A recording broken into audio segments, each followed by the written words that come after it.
E aí, Maria? Tudo Tudo bem, bem? tudo bem, Então graças a tá, Deus. joia. Graças a Deus, bem também. Ah, então é bom. Que bom que você está aí com a gente. Ó, é um prazer enorme sempre Para a gente é trazer muito bom. assuntos assim que a gente tanto vive isso, né? Pois é. E conversar com Pessoal, vocês aí. eu tô colocando para gravar essa reunião.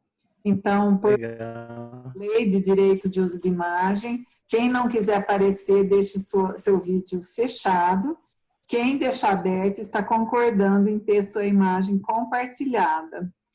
Nós vamos hoje ter uma palestra, Um Brasil com Sede de Solução, a ser proferida por José Márcio Guide.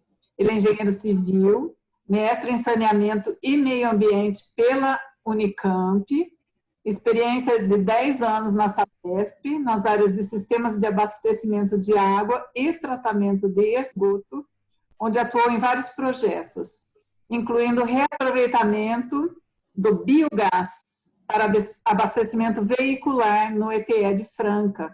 Esse projeto é muito bacana, eu estive lá visitando, né, vi os carros serem abastecidos com biogás, muito bonito mesmo. Zé Márcio, fique à vontade. Eu vou fechar o microfone de todo mundo e, ao final, quem quiser falar, Legal, legal. tá ok?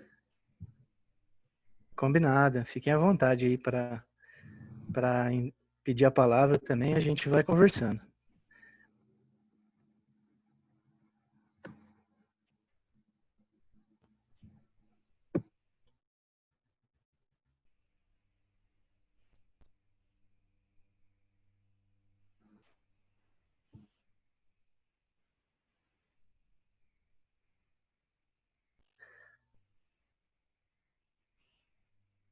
Bom, pessoal, vocês estão me ouvindo legal? Podemos continuar? Tá tudo certo, né? Que ficou tudo quietinho. Então Nós vamos lá, né? estamos vendo, mas Pessoal, o a assunto tela não assim é só apareceu. para contextualizar.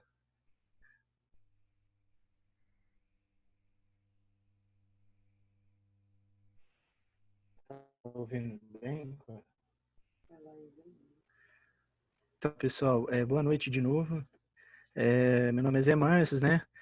Eu já trabalho na Sabesp há um pouco mais de 10 anos aí e fiz algumas pós-graduações e tal, mas o intuito de hoje aí é só trazer um assunto que eu já fiz uma palestra no ambiente de novo, então o assunto se renovou, trouxe umas coisas diferentes e fiquem à vontade aí para a gente conversar, né? Então, o tema da palestra, da conversa aí é um Brasil com sede de soluções, né? Eu quero tratar esse tema assim, em 3 partes aproximadamente. Eu queria falar um pouquinho do porquê que dia 22 de março é o Dia Mundial da Água. A gente vai falar um pouquinho de Franca e no final a gente aborda as soluções, as partes, os capítulos e os atores desse trabalho, né?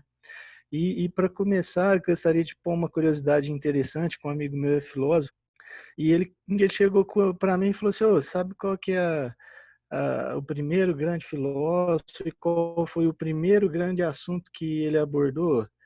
Aí eu falei, nossa, foi a água, né? Que é o Tales de Mileto.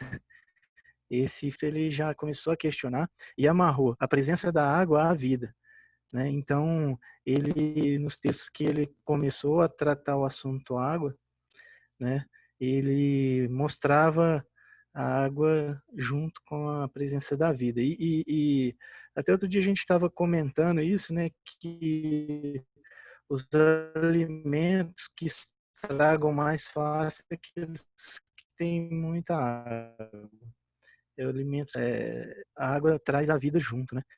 E por coincidência, a gente sempre fala, às vezes, que a Terra tem 70% de água, 30% de terra, né? O nosso organismo costuma ter, em média, 70% de água, 30% E se essa água estiver doente, o nosso organismo vai estar doente, né? Então é interessante a gente dar valor aí e entender tudo que a água, o assunto água traz aí, né?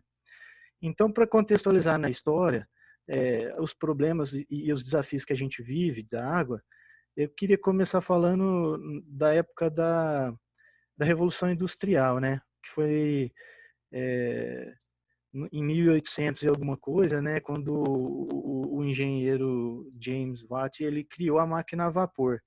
E essa máquina a vapor ela desdobrou em um monte de equipamentos, um monte de máquinas, né?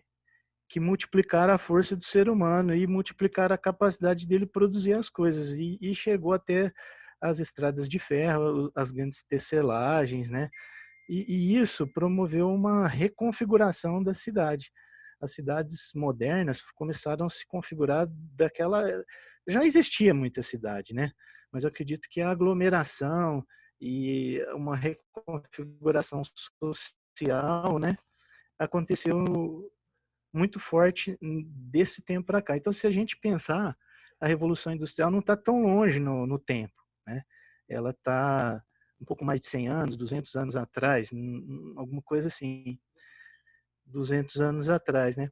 Então, é relativamente recente, né? É, o que a gente vê nessa configuração de cidades que a gente vai comentar agora aqui, né? Então, lembrando que a gente vai ter muita gente no mesmo espaço físico, o que trouxe problemas sanitários, né? Então, por curiosidade, eu quis trazer esse caso aqui, mediante o que a gente está vivendo hoje, né? Médico, né? Ele já ficou famoso na Inglaterra porque ele conseguiu reverter um surto de cólera, né? Isolando as pessoas, né? Então ele conseguiu, até o pessoal que mexe com topografia traz esse nome aí, esse nome desse médico John Snow aí, como sendo um influenciador da topografia, porque ele mapeou, ele transformou a cidade, reproduziu em um pequeno mapa, né? Com as devidas características, escalas e desenhos que a gente usa até hoje. E ele mapeou esses lugares, né? E manteve essas pessoas fechadas nos locais, impedindo que a cólera propagasse, né? Se transmitisse. Então, bem interessante aí um paralelo de hoje. Só que assim, eu até lembrei dessa frase do Saramago, né? Que se pode olhar, veja, se pode ver, repara, né? Então, acho que ao mesmo tempo que as cidades foram configurando, o olhar das pessoas também foram se atentando para o assunto, né? Então, eu consegui esse dado aqui, que é o primeiro contrato,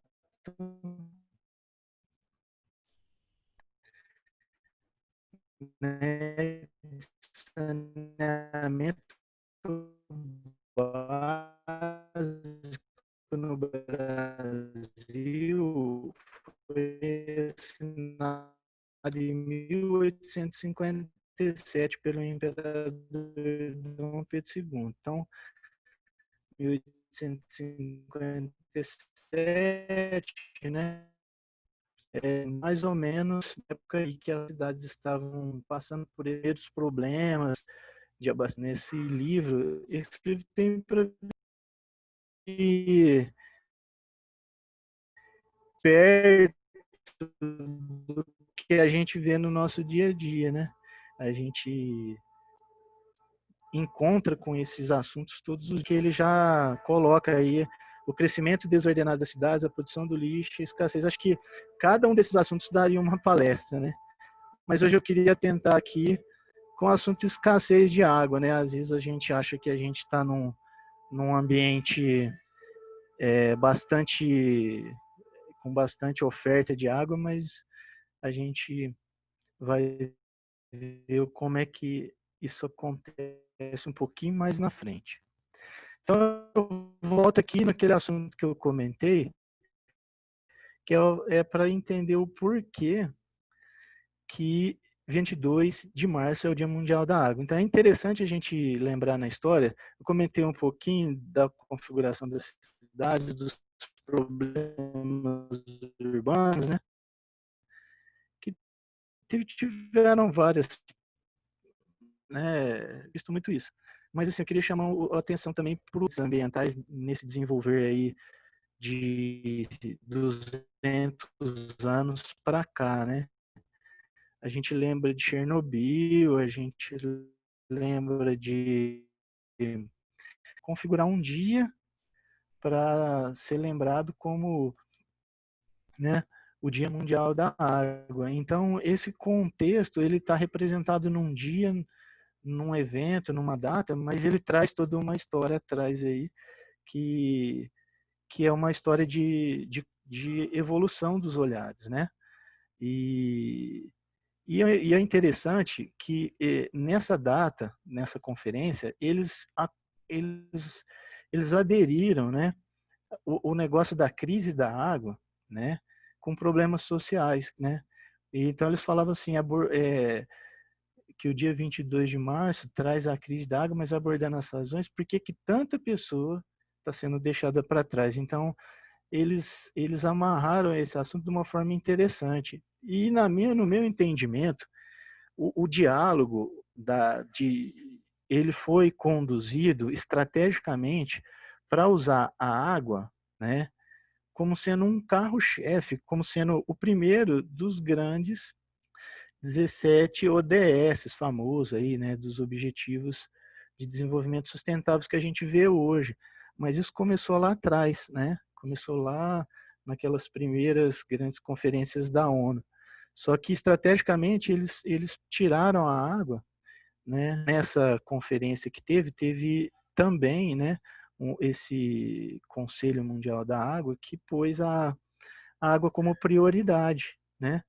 E essa prioridade eu achei interessante comentar aqui, porque ela traz as obrigações para a Sabesp até hoje, né? Que a gente fala da escassez, tudo, mas a Sabesp hoje tem um programa de tentar universalizar o abastecimento de água e a coleta de esgoto de todas as cidades que ela atua até 2023, né? Então, ela tem essa meta, acredito que foi uma evolução de consciência trabalhada desde aquele tempo, né? Então, eu só queria, desse contexto de olhar mais profundamente, reparando os assuntos, né? Eu queria chegar aqui no ano de 2014, mais ou menos, aonde a gente teve aquela grande crise de falta d'água, né? Onde essas matérias aqui saíram no jornal. Isso aqui era a capa da Folha, né?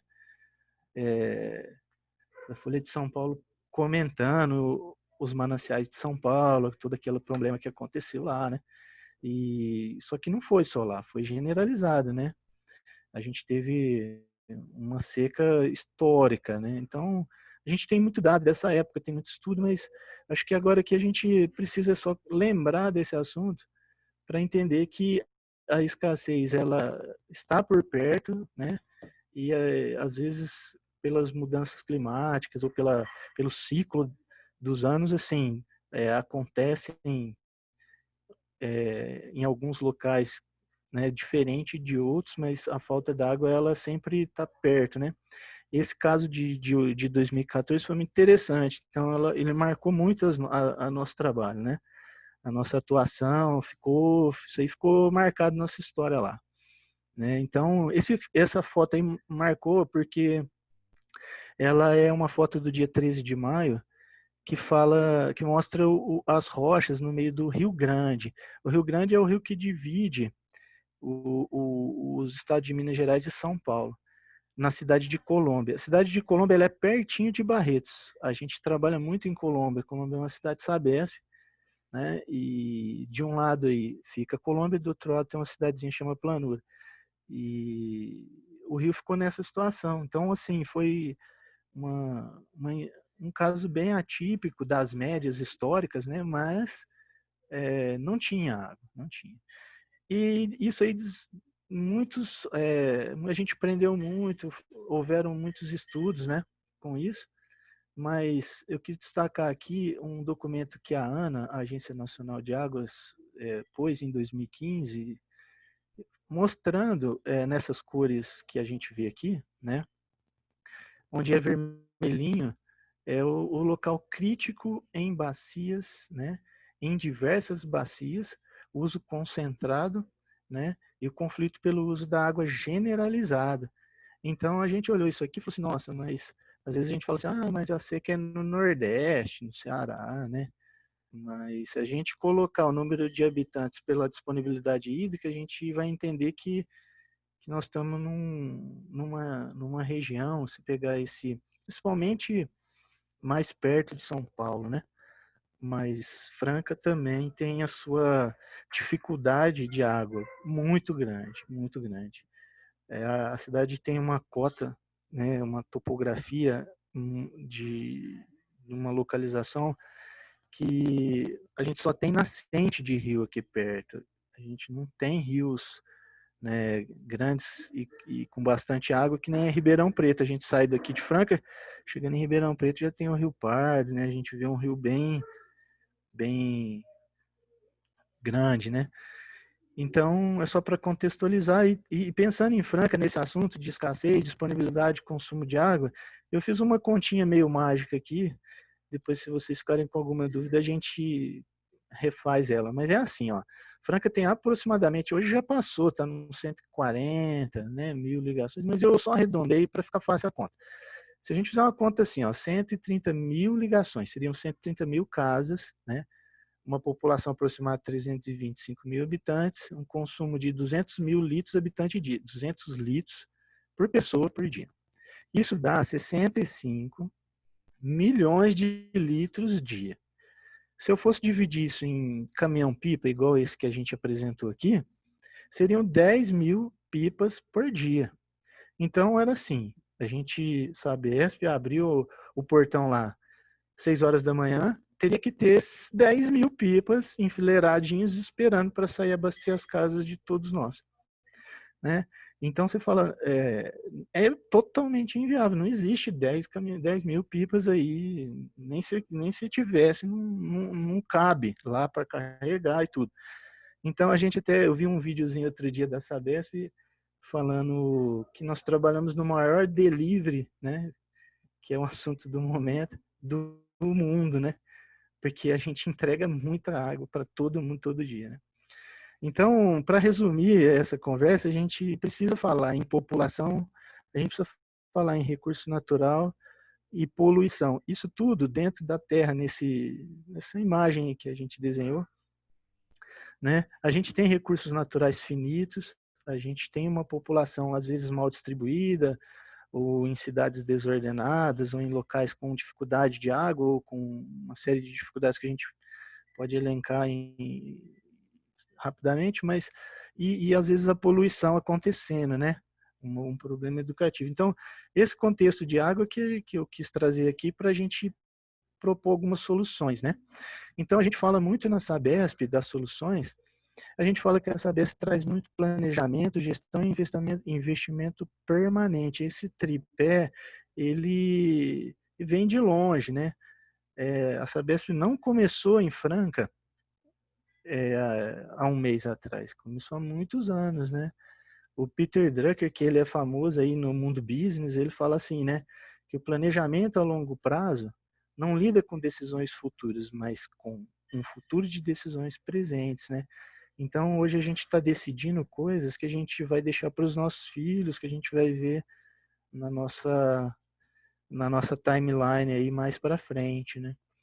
E o Churchill, ele falava, ele era uma pessoa muito pitoresca, né? Ele tem muitas frases interessantes e ele fala assim, basta que cada um de nós faça a sua parte para acabar o mundo. Eu falo assim, mas como assim acabar o mundo? Que eu fazendo a minha parte? E, na verdade, ele quis chamar a atenção assim, que só a nossa parte não é suficiente. A gente tem que entregar um pouquinho mais do que eles esperam da gente, né? Então, Franca, conforme eu falei, a gente está no maior delivery, mas assim, como é que isso funciona? Né? Não é assim. A gente tem 29 centros de reservação, a gente tem um total de água armazenada capacidade de armazenação quase 40 mil metros cúbicos, 40 milhões de litros. A gente tem quase 1.500 quilômetros de rede enterrada no chão, passando na porta de praticamente todas as casas, né? E mais de 140 mil ligações, eu esqueci de atualizar aqui certinho. Mas isso começou em 1938, então se vocês derem uma olhadinha aqui, a gente tem uma fotinha, né, do início da construção da nossa estação de tratamento de água, né? Hoje ela está conforme essa fotinha aqui do meio, né, que a gente olha aqui. E foram muitos anos dentro desse conceito, né, de gestão, de investimento permanente e de planejamento, né. Então, só para contar um pouquinho da história desse ciclo de planejamento e de investimento, na década de 90, que está pertinho da gente, né, a gente notou que os mananciais que a gente usava não ia dar em 90. Então já começou a buscar a ampliação do sistema de produção e chegou na obra do Sapucaí Mirim, que ela é famosa, muita gente sabe, né? O projeto ficou pronto em 2008, a gente fez uma projeção de investimento, que é uma parceria público-privada para construir a obra de 160 milhões de reais. Bom, 2008, projeto, o que aconteceu? Está aqui o projeto, é um mega sistema, vai manter a cidade praticamente pelos próximos 50 anos, provavelmente, né? Tem todas as suas dificuldades de distância, porque ela foi lá no Sapucaí pegar água, só que não está pronta até hoje, né? Então, a gente teve algumas dificuldades ao longo das licitações, os investimentos estão sendo feitos, a obra teve que parar um pouquinho, mediante alguns acertos de contrato e tudo, mas esse ano já está retomando, então, acreditamos aí que mais 1 ou 2 anos essa obra já vai estar pronta. Só que assim, o tempo passou e os mananciais não estão sendo suficientes para que eles são limitados, né? Conforme eu falei, são todos rios praticamente de nascente, né? Não tem água suficiente. Então a gente começou a ampliar as nossas, para esperar o Sapucaí chegar, né? Ampliar as nossas capacidades de abastecimento. Então a gente fez uma obra bastante grande, com a ajuda da Sabesp de São Paulo, que a gente chama de booster, que ela aumenta a nossa capacidade de adução de água do Sapucaí. A gente furou 2 poços na Restinga, são poços interessantes, assim, mas estão com uma distância bastante considerável de Franca. E nesse caminho de investimento, então, assim, só para a gente já, né, mostrar mais investimentos que a Sabesp sempre tem na sua linha aí, eu quis trazer o assunto do biogás aí e da Et Franca, né? Et Franca é uma referência para a gente gosta de falar desse assunto porque ali é um celeiro de ideias e de investimentos interessantes. Então, do lado direito aqui, vocês estão vendo nesse desenho branquinho, é uma estufa. O pessoal está testando a secagem do lodo gerado no processo anaeróbio, né? Eu vou falar um pouquinho mais disso. E do lado esquerdo aqui da tela é os biodigestores que geram o biogás, né? Então, esse material que está na tela aqui é o lodo do esgoto, né? Porque é o seguinte, o tratamento de esgoto, se vocês olharem, ele tem 2 fases bastante clássicas, assim. A fase sólida e a fase líquida. Na hora que o esgoto entra, ele tem um sistema de separação e faz com que tudo que é sólido seja conduzido para um caminho de tratamento, que é líquido para outro. E o caminho do sólido, ele vai para o biodigestor, ele entra numa fase de digestão anaeróbia, que é o metabolismo que gera o biogás, né? E o resíduo, né, tanto do caminho do líquido, que também tem o resíduo dos tanques que forma lodo, com esse resíduo sólido, eles se juntam, né, e entram nesse sistema. E o que sai disso é um lodo, né? Material extremamente nutritivo para o solo, né? A Sabesp começou até testes de aplicação em produtividade, em produção agrícola, né? O pessoal fez testes aí em milho, fez testes em muitos estudos da academia, a gente tem muitos colegas de trabalho aí que estudaram a aplicação nos seus mestrados e doutorados aí, o uso disso, e a Sabesp chegou até a Sabesp Fértil, mas esse projeto, infelizmente, ele parou em 2011, porque a legislação mudou, exigindo uma ampliação, né, uma diminuição do número de possíveis contaminantes. Então, foi onde a gente começou o estudo da estufa, para adequar novamente esse lodo, para voltar a ter essa aplicação, né? E depois, na fase do gás, né, a gente trata o biogás formado, que antigamente ele era queimado aqui nos flares, né, que a gente chama. A gente conduz esse biogás que é formado no biodigestor para uma grande bolha. Essa bolha aqui é um reservatório de gás sujo, né? Porque esse gás, na hora que ele é gerado, ele tem gás carbônico, umidade, ácido sulfídrico, né? Alguns outros. E aí a gente passa ele por um processo para poder chegar no carro e abastecer. Então, a nossa frota hoje de carros pequenos é contemplada e abastecida com esse gás aí. Aqui é só um modelinho do que eu já tinha comentado, né? Que tem a via do líquido aqui em cima, né? E aqui em cima tem a via do líquido. Aqui embaixo, né? Os digestores, a desidratação e a disposição final do lodo, né? Então, só para mostrar um pouquinho do que acontece lá na ET, mas é um esquema bem simples aí, né? E para ilustrar o que é o tal do biogás, o que acontece lá, que sai o biogás, sai um combustível, é um processo, é uma patente antiga já, eu acho que essa patente é de 1940, mas o que impressiona é que são muitas etapas e todas elas têm que funcionar junto, porque a hora que 1 metro cúbico de gás entra no sistema, tem que sair 1 metro cúbico de gás limpo lá na outra ponta.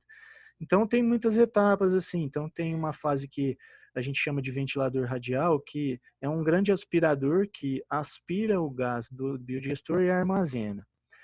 Armazenou, ele passa num container, que é um sistema de beneficiamento, que é uma série de filtros.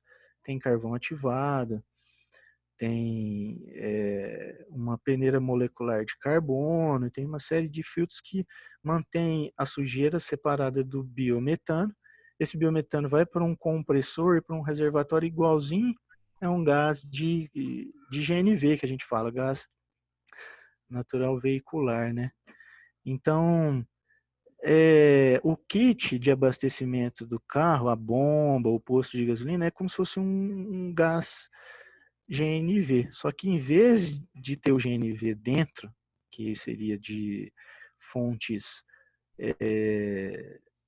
de petróleo, né? A gente usa uma fonte biorrenovável, né? Que é um apelo ambiental bastante interessante, muito que às vezes a gente não tem isso. No Brasil a gente não comenta muito isso, e é interessante até. A gente agradece já assim, a oportunidade de trazer esse assunto, porque o seu Werner, que é um alemão que formatou esse projeto desde a Alemanha até aqui no Brasil, porque isso é uma parceria do, do governo alemão, né, que transferiu tecnologia, usou dinheiro de crédito de carbono para isso. É uma história bem interessante. O seu Werner falava que assim, ele falava assim, gente, isso daqui a gente está trocando 1 litro de gasolina por 1 metro cúbico de gás. Nós temos a capacidade de produzir mais de 1.500 metros cúbicos de gás por dia. Então, o que está acontecendo ali é um posto de gasolina que tem capacidade de abastecer 1.500, aproximadamente, né, 1.500 litros de gasolina por dia. Então, é considerável esse raciocínio, é interessante a gente comentar assim que é viável para o Brasil isso é muito interessante, né? Na Alemanha eles já não têm muito esse uso porque eles precisam de aquecer as casas, né? Muito frio e tudo, então eles usam esse gás prioritariamente para fontes de aquecimento, não para fontes de veículo, né? Só que como a pegada do projeto é ambiental, ele veio e matou assim o combustível que teoricamente ele é mais de fonte questionável, é mais poluidor. Então, o carro que funciona a gás, ele quase não emite monóxido de carbono, né? A emissão é muito baixa. Então, além dele ser renovável, a poluição que ele deixa é bastante pequena. E aqui é um pequeno esquema do que acontece lá dentro do container do beneficiamento, né? Então o gás passa por um condensador para tirar a umidade, ele passa por uma bateria de filtros de carvão ativado, que remove o H2S, que é o ácido sulfídrico, é aquele cheiro ruim do esgoto, sabe? Aquele cheiro de ovo podre, de peixe, cheiro aquele maldoso mesmo. É esse aí. Aquele que o pessoal fala assim, eu tô na estação de tratamento de esgoto. Às vezes a gente chega lá, o pessoal fala, nossa, mas é fedido, né? Fala, mas esgoto tem que cheirar esgoto. E depois que ele tirou o ácido sulfídrico, ele passa pelo um filtro de carvão ativado em cima de uma peneira molecular de carbono. Essa peneira molecular de carbono nada mais é do que uma peneira muito fininha que segura o gás carbônico e deixa o biometano passar. E aí depois, por que tem 4? Porque na hora que satura um, a própria automação troca o filtro para limpar o outro. E ele já está em ponto de ser utilizado como combustível, tá? Então, assim, só para a gente renovar e rever tudo que a gente falou um pouquinho até agora, essa ideia que a escassez, ela aqui em Franca, a gente não sente o manancial limitado que a gente tem mediante essa história de planejamento, de gestão que a gente sempre trouxe, né? E esse celeiro de grandes ideias, de grandes investimentos que aqui a gente tem essa oportunidade de dividir com vocês, de participar disso tudo, né? E eu queria, assim, para partir para o encerramento aqui da nossa conversa, eu queria deixar o meu pitaco, a minha modesta contribuição e aprofundar um pouquinho no assunto de resolver problemas, né? Eu tive esse assunto, esse Yaner Bar-Yan é um engenheiro do MIT que ele escreveu um livro que fala de como as coisas funcionam. Ele estuda o que a gente chama de sistemas complexos. E eu queria aderir um pouquinho do que o sistema complexo é um assunto um pouco tratado. Às vezes, eu às vezes vejo alguma coisa, some um pouco, às vezes volta. E esse assunto voltou há pouco tempo. Eu quis fazer uma pequena análise dessa solução junto aqui, né, com vocês. Então, o que ele fala, né, nesse livro? Ele fala de complexidade, sistema complexo, porque é assim, lembra lá que a gente começou a falar da Revolução Industrial, a cidade era pequena, pouca gente, começou a ter uma configuração de cidades um pouco maior, começou a ter muita gente, a solução começou a ficar cada vez mais complexa, né? E essa complexidade, você imagina o que é tratar e pôr água em São Paulo, né? Franca, a gente ainda tem uma cidade intermediária, ela não é muito grande, também não é pequena. As cidades pequenas se resolvem até mais fácil, mas a complexidade de um sistema de água para uma cidade grande é consideravelmente ao ponto da gente tratar, eu trazer esse assunto como ilustração aí, né? Então ele trata o sistema complexo, esse autor, esse livro, né? O que é complexidade? É um número de coisas conectadas a outra. Então tem um monte de coisa conectada, um monte de casa, um monte de tubo. Aqui em Franca são 1.500 quilômetros de tubo enterrado no chão. né? Então, como é que eu controlo todo esse fluxo de água que está indo para uma casa para outra, não pode ir nem muito para uma, nem pouco para outra, né? Então, a gente tem um CCO, tem gente 24 horas, tem automação, mas cada dia que passa, os desafios são maiores, né? Quanto mais partes um sistema tem, né, e quanto mais ligações existem, mais complexo ele é. E não há regra simples para lidar com um sistema complexo. As soluções também partiram para um nível de complexidade muito alto, né? Então, assim, ele dá um exemplo no livro que é o nosso cérebro, né? Que são bilhões e 86 bilhões de neurônios, todos eles conectados um no outro. Então, a capacidade que a gente tem de dar respostas também é muito grande, né? E nosso cérebro uma coisa a ser estudada, está sendo estudada muito, né, muito a fundo.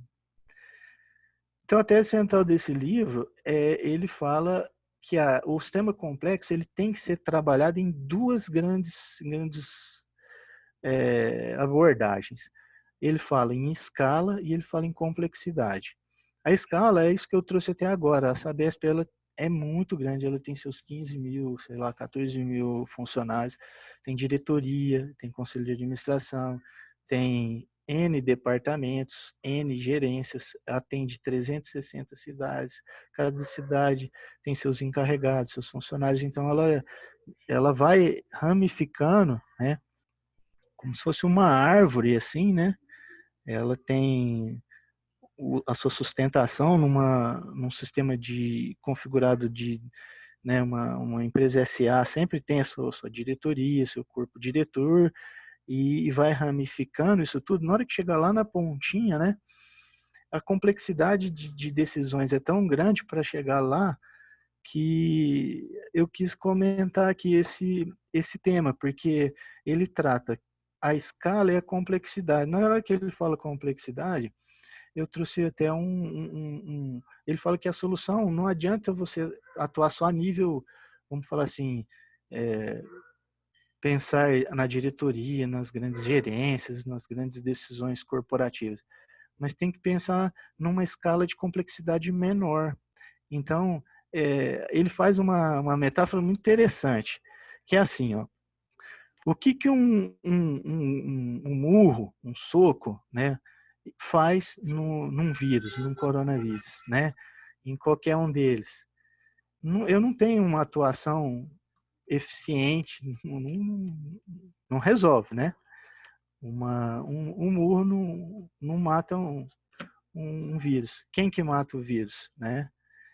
É um anticorpo.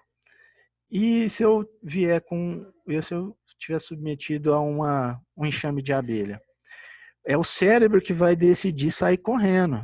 O meu anticorpo, nesse momento, não vai funcionar nada, né? Então, na hora que ele fala escala, ganho de escala, é a hora que eu tenho uma inteligência maior, grande, né, que comanda um monte de outras coisas para fazer funcionar. Só que tem hora que essa decisão passa a ser... Ela precisa de ajuda, né? Que são os anticorpos que estão lá na pontinha do dedo, na hora que você fura o dedo e machuca, né? Já entra uma bactéria lá, quem que já vai manter o seu organismo protegido são os nossos anticorpos lá que já mantém a bactéria, já vai combater, eliminar elas lá na ponta do dedo. Não precisa do cérebro mandar esse sistema funcionar. Só que existe um equilíbrio dessa escala e complexidade, vamos falar assim, essas palavras que ele traz, né?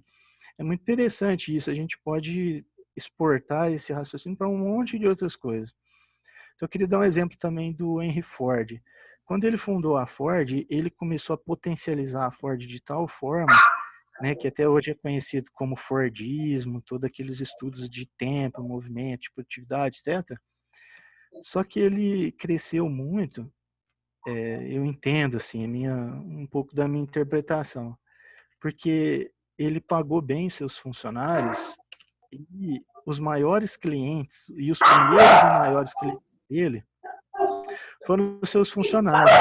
Então a marca se fortaleceu mediante essa relação de uma escala e a complexidade, né? Na realidade da Sabesp, eu penso que tem muita coisa a ver, porque existe grandes diretores, presidentes, uma história de muitos anos, assim, de grandes administradores, né? E só que a nossa ajuda, a nossa atuação do nosso dia a dia é muito importante também.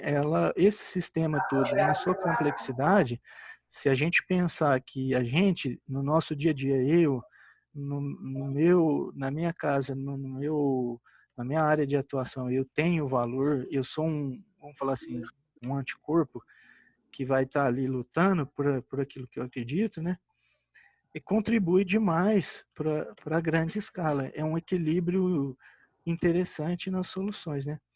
Eu vejo muito isso também aqui no trabalho que vocês fazem do Grupo Mulheres do Brasil, porque existe essa formatação de uma diretoria forte, de grandes decisões assim, no nível estratégico, de inteligência, só que tem os núcleos, né? O núcleo verdejar, o núcleo da educação, o núcleo e esse grande trabalho. Então, cada um está levando, assim, lá na pontinha, no última folhinha da árvore, né? O seu anticorpo ali para atuar ali, levar uma boa solução, né? E então, como a gente comentou, né?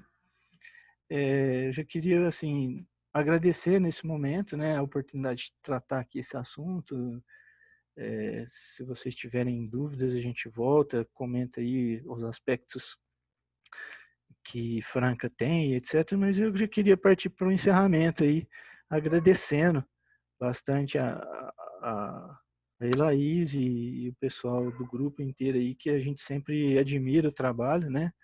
E tirar um tempinho aí, nosso aí, 40 minutos, um pouco mais aí, uma hora para trazer assuntos relevantes para todos nós aqui. E aí eu queria abrir a palavra para a gente conversar um pouquinho, se a gente... Essa foto aqui é muito interessante, no finalzinho aqui, que está no Instagram da Sabesp, né? Quem mais pode ajudar a despoluir o rio? Essa é uma campanha que a Sabesp está fazendo forte em São Paulo, Rio Pinheiros, e ela pôs um espelho ali, né? Esse trabalho aí eu já vi em vários locais, assim, esse tipo de... A gente viu uma vez o pessoal do escoteiro fez isso daí também. Então, mostrando a importância de todos aí na contribuição dos assuntos. Obrigado mesmo aí a todos. E a palavra aí... Márcio, nós é que agradecemos aí a sua presença, a sua contribuição, né? Acho que a água aqui em Franca é modelo, né, para o país, a água e o esgoto, né? Então, é assim, esse tratamento, o biogás, né? Inclusive, eu gostaria de saber se existe alguma proposta de uso no transporte público de Franca, né? Seria muito importante como resultado.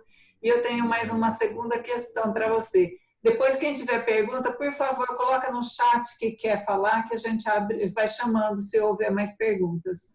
Eu gostaria de perguntar com relação à poluição da água. Nós estamos num estado que é muito populoso, como você disse, a água já está escassa para o número de habitantes, e com relação à poluição, a gente sabe do uso desenfreado de medicamentos, de agrotóxicos, o uso de potenciais poluentes, né, da água, e como que a Sabesp cuida disso tudo.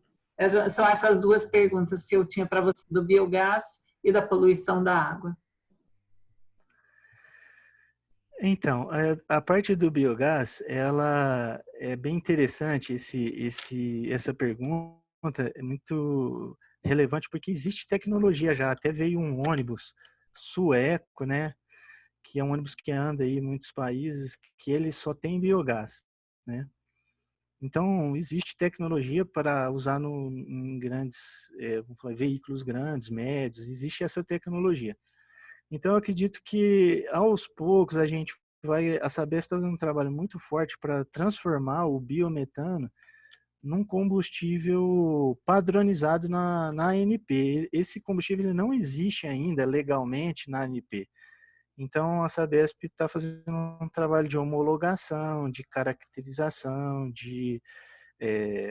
passa por N testes, tem que testar motores, etc., para efetivar isso e usar nos outros, na cadeia toda. Mas a proposta inicial sempre foi essa, de usar o excedente do gás tanto no transporte público como na polícia e carros da prefeitura, carros que tenham esse uso público, vamos falar assim. Isso sempre teve na mira do projeto. É que está sendo trabalhado ainda, está sendo evoluído ao longo do tempo, e acho que acredito que vai chegar lá. E a questão da poluição, eu vejo que é assim, na Unicamp, né, a gente chegou a fazer a gente via alguns estudos, papers, né, projetos falando já, mas assim, a Sabesp ela atende plenamente a lei de potabilidade da água. Então, a norma de potabilidade, ela estuda, ela tem lá um range de ensaios e de elementos que ela tem que cumprir para abastecer. Esse nível de ensaios e tudo é uma coisa muito nova. A evolução vamos falar assim, da academia, das universidades, tem trazido até ensaios diferentes, ensaios que têm mais potencial de rastrear esses poluentes que eu acredito que eles existem em alguns, né, mananciais, mas é pouco, né? Não é uma coisa, até hoje, dentro do que as testes que a gente fez e tudo, a gente não tem visto a presença disso na academia, na época que a gente estava lá na Unicamp e tudo. Aqui na Sabesp, ela atende plenamente a lei de potabilidade, né? E existe, essa também não é uma obrigação da Sabesp controlar os mananciais, né? A Sabesp ela é um usuário, então existe na Secretaria de Saúde, existe outras entidades que estão, acredito que, acompanhando essas cargas poluentes diferentes, assim, que podem, mas tudo que a gente traz e tem aqui hoje é que a presença disso nos nossos mananciais não é suficiente para aparecer nem em exames, assim, em testes, né? Então é por aí o que eu penso nesses assuntos.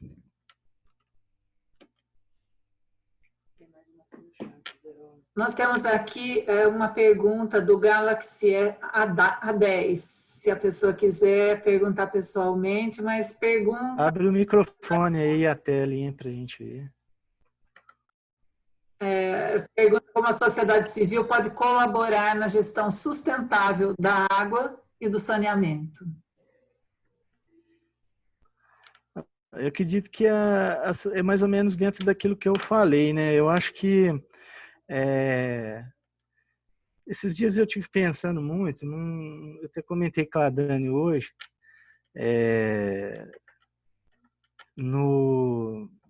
como chama que eu falei hoje para você? Do ponto de acupuntura, sabe?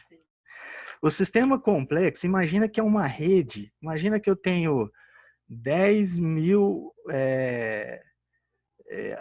teia de aranha, tudo misturado uma na outra. Se eu sou um pontinho lá no meio dessas teias de aranha, tudo emendado, se eu aliviar, se eu conseguir entrar ali e aliviar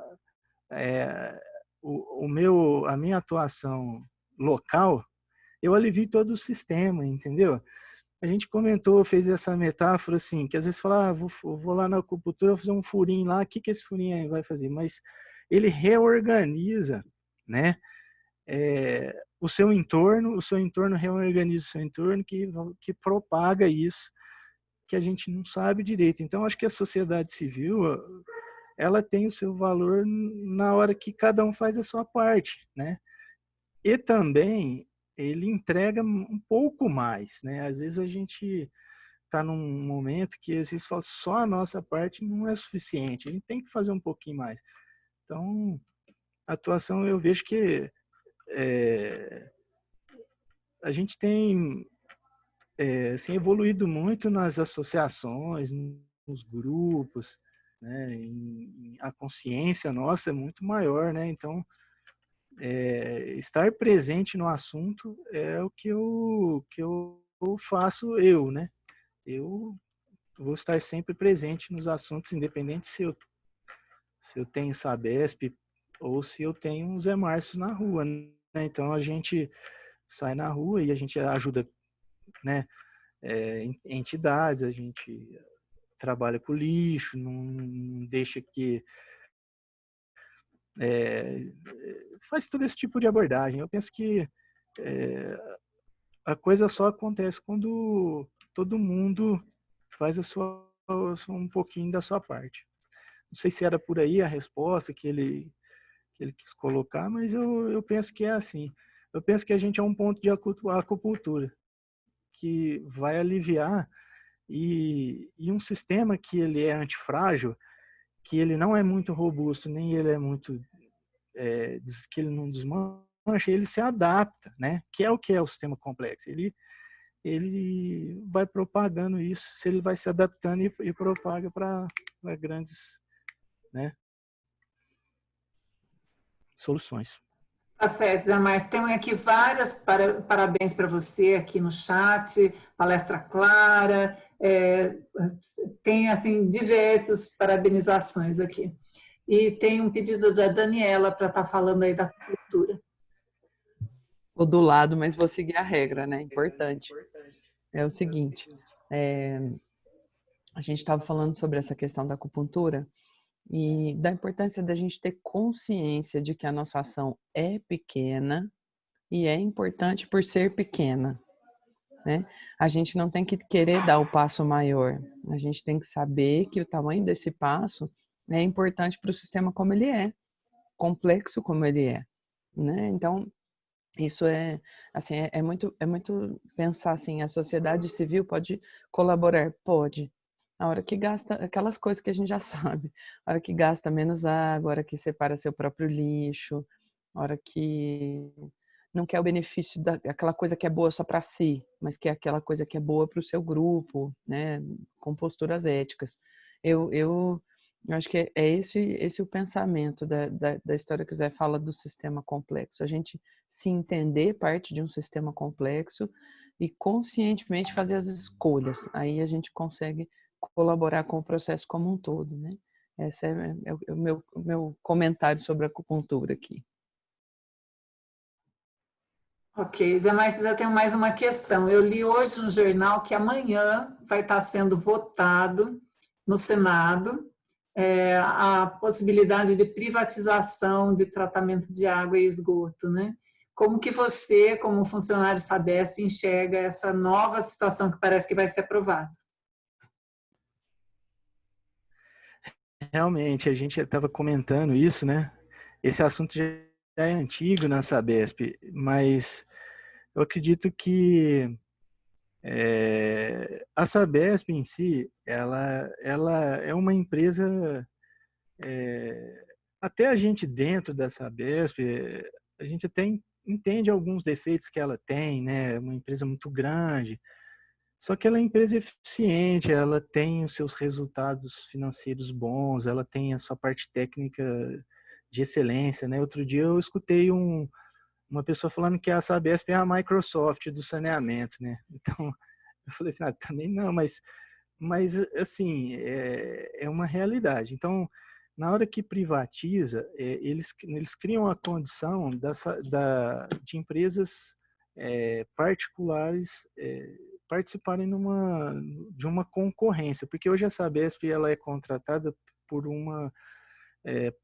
é uma contratação de cidade pública, né, o prefeito, com a Sabesp, que é uma empresa pública, né? Então, é um tipo de contratação. Essa lei, ela vai modificar, por isso que é um marco regulatório, ela vai regular essa contratação de um outro formato. Então, ela vai permitir uma concorrência de empresas particulares. Então, eu acredito que a Sabesp vai se reorganizar, talvez, mesmo que ela seja privatizada, ela vai se reorganizar para competir no mercado. E é uma empresa que tem seus méritos e vai fazer a sua história aí nesse outro momento. Mas que vai mudar, vai ser muito diferente.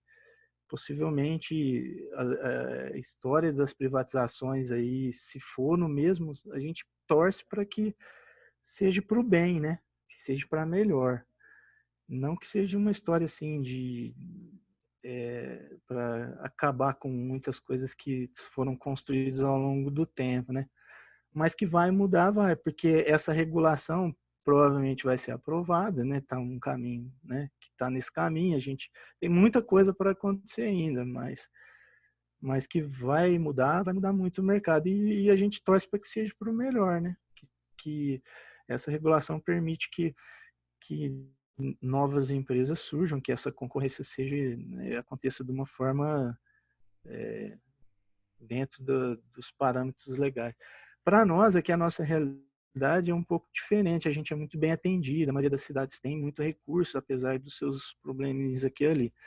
Mas às vezes no Nordeste, grandes cidades que estão fora do nosso contexto aqui, o saneamento ele precisa ser revisto, né?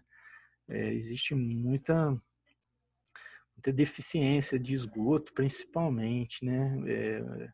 Então, minha torcida é para que a coisa aconteça para o bem e para o melhor.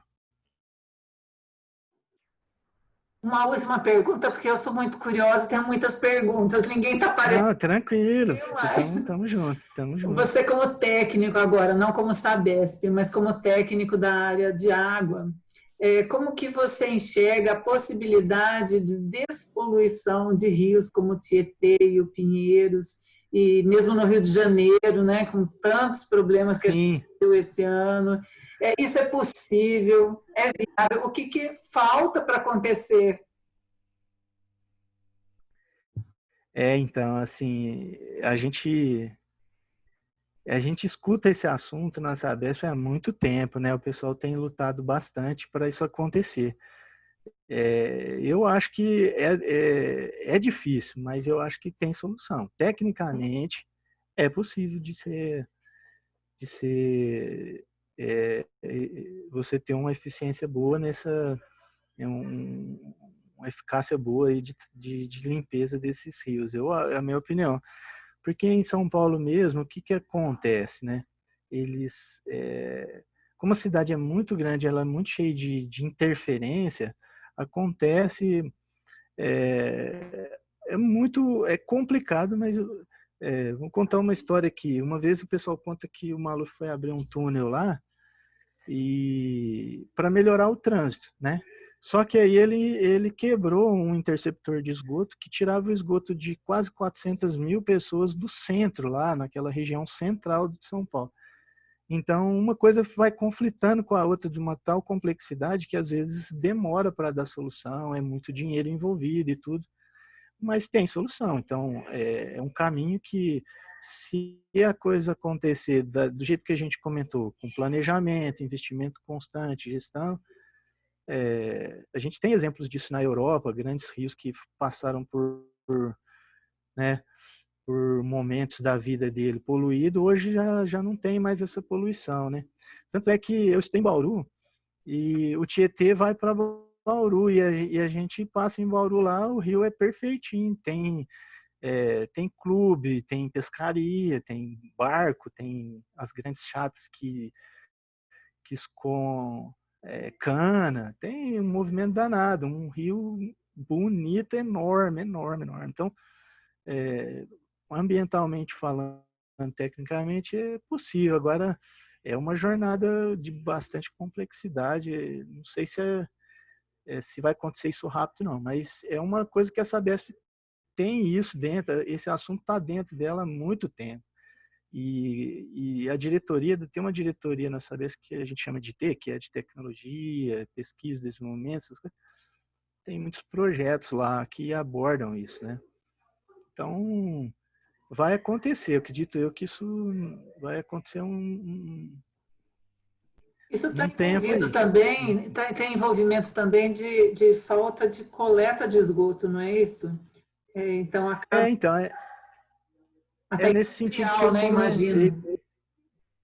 É nesse sentido que eu comentei do túnel, né? Que o pessoal comenta. Então, às vezes, até existia lá um sistema de escoamento de esgoto. Na hora que você passa uma via, uma ponte, um túnel, você interceptou aquela saída. Aí tem que ser construída outra, né? E às vezes isso não acontece na devida velocidade que precisava acontecer, por investimentos que não é só a Sabesp, né? Então, existe uma poluição difusa muito grande, muito grande, muito grande. Até eu lembrei de uma coisa muito legal agora aqui, que se vocês quiserem procurar, existe um vídeo naquela plataforma Vimeo que chama Entre Rios. Entre Rios. Depois, se vocês quiserem, eu acho o link e passo o link para a Dani divide com vocês aí. Esse vídeo conta a história do Prestes Maia e do Saturnino de Brito, na hora que São Paulo nasceu, ali na 25 de março, aquele miolinho, né? E ela foi crescendo e espremeu o Tamanduateí. E conta um monte de passagens, tem muitos depoimentos, é muito ilustrativo, né, da complexidade que é a cidade de São Paulo ali nesse momento, e tem grandes depoimentos. É muito ilustrador para isso que você comenta, e para isso porque existe muita poluição difusa. O lixo, às vezes na hora que chove, que varre lá na calçada, vai para o rio, né? Existe um monte de outras contribuições também, né? Não que o esgoto também, porque existe o esgoto também que tem uma parte que às vezes não conseguiu dar a solução ainda. O pessoal tem mapeado todos esses esgotos lá na Sabesp, sabe? Então eles estão trabalhando nisso. Mas essa disputa do Prestes Maia com o Saturnino de Brito, só para ilustrar melhor a história, conta que o Prestes Maia era um cara empreendedor ligado ao crescimento da cidade. E o Saturnino de Brito é um dos maiores engenheiros sanitaristas do mundo, do mundo. Ele tem livros escritos em francês, em inglês, né? Na área de saneamento, escoamento de tratamento, drenagem urbana, né? Então, e ele foi contratado em São Paulo para desenhar os primeiros, né, projetos de esgoto e tudo.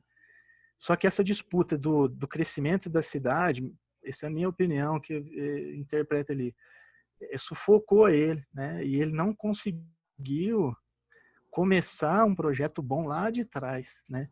E depois desse momento, até ele não continua na cidade de São Paulo, ele foi para Santos. Então, Santos também, hoje, ela é uma referência no saneamento, porque Santos e Franca disputa lá no Trata Brasil a primeira e a segunda, né? Uma hora é um, outra é outra. Por que Santos hoje tem tanta eficiência numa cidade tão difícil também? Porque ela é enforcadinha ali entre o Rio Cubatão e o mar, né? Tudo areia, uma umidade, um solo ruim, e a gente vê que eles têm bastante eficiência no que tange a coleta e tratamento de esgoto, né? É porque nasceu lá na cabecinha do Saturnino de Brito. Então ele a Sabesp até mantém hoje um museu para ele em Santos, né? Funciona na superintendência lá, a gente teve a oportunidade de visitar, assim, passei também, quem tiver em Santos uma hora quiser visitar lá, é bem ilustrativo, tem os livros todos, tem uma biblioteca dele, né? E esse vídeo é bem interessante. Então, procura aí, Entre Rios, na plataforma Vimeo, eu acredito que o link vai aparecer facinho aí. Eu coloco o link, Laís. Agradeço, Daniela. Zé Márcio, queria agradecer muito a sua presença, a sua contribuição para o grupo. E o grupo todo aqui está te parabenizando, está todo mundo aqui falando que gostou da sua palestra. E alguém mais gostaria de fazer alguma colocação? Está aberto para... Acho que é a Maria Lídia, né? Por favor. Maria Lídia. Eu queria aproveitar esse momento, e um momento maravilhoso, que me permita falar para o José Márcio, esse menino, né? Um menino com tanta sabedoria, com tanta competência, trazer para a gente e falar, abrir a possibilidade de eu poder falar aqui das instituições públicas, né? Que nós somos resultado ou de um bom planejamento, ou de um mau planejamento, ou de uma boa gestão, ou não. É preciso que se tenha muito vontade política, né, para se fazer tudo isso. E eu queria deixar aqui uma homenagem para uma pessoa maravilhosa também, Dr. Maurício Sandoval Ribeiro, que foi prefeito da cidade de Franca e que foi o responsável, primeiro, para que nós tivéssemos uma Franca com esgoto. Quando ele foi prefeito, ele já morreu, ele não é nada meu, simplesmente um cidadão francano que deixou uma cidade acertada para ser hoje o que Franca é. E depois vieram os outros que deram, então, a continuidade. Mas o doutor Maurício Sandoval Ribeiro, ele deve ser homenageado, porque na gestão dele, que foi planejada, inclusive, né, fez um planejamento de gestão muito importante, para que a cidade pudesse ter esgoto.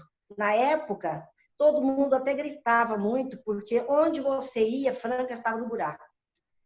Inteirinha esburacada, porque estava se realizando uma rede de esgoto na cidade inteira. Eu quero deixar aqui a minha homenagem a esse homem. Era um cidadão banespiano e que foi num momento diferente da política, buscando gente nova, do chamado Grupo Novo na época, e pegaram o doutor Maurício, foi prefeito e foi eleito, e nós estamos prestes a eleger pessoas. Então, nós precisamos ter a cautela de prestar atenção como é que nós precisamos eleger as pessoas. Quem são elas? Como é que elas vão se conduzir na sua gestão? O que vão planejar? E nós, mulheres do Brasil, Verdejar, temos certeza que vamos estar juntos nesse momento para apresentar um tratado, alguma coisa que possa nos dar uma expectativa de que essas coisas possam cada vez mais melhorar. É isso que eu queria deixar. Um abraço ao doutor Maurício Sandoval Ribeiro. Eu também gostaria de lembrar esse momento histórico de Franca, sabe? A minha mãe comentou já algumas coisas comigo e tudo, o pessoal na Sabesp, existe uma lembrança boa desse momento, porque foi quando a Sabesp veio para Franca também, né? Então, tem as passagens do Vanzo, né? Que fez parte aí desses momentos aí do Maurício. Então, eu acho que até existe recortes de jornal da época que lembram essas passagens. É interessante, bem lembrado, Maria Lídia. Assim, foi um assunto que é importante e traz boas lembranças. E é isso que começou tudo lá atrás mesmo. E essa luta aí chegou aqui. Então, não é que a gente está na Sabesp hoje, mas a gente pegou isso de uma história bonita aí da turma. Pessoal, peço então uma salva de palmas, que é dessa forma, para o Márcio Guide.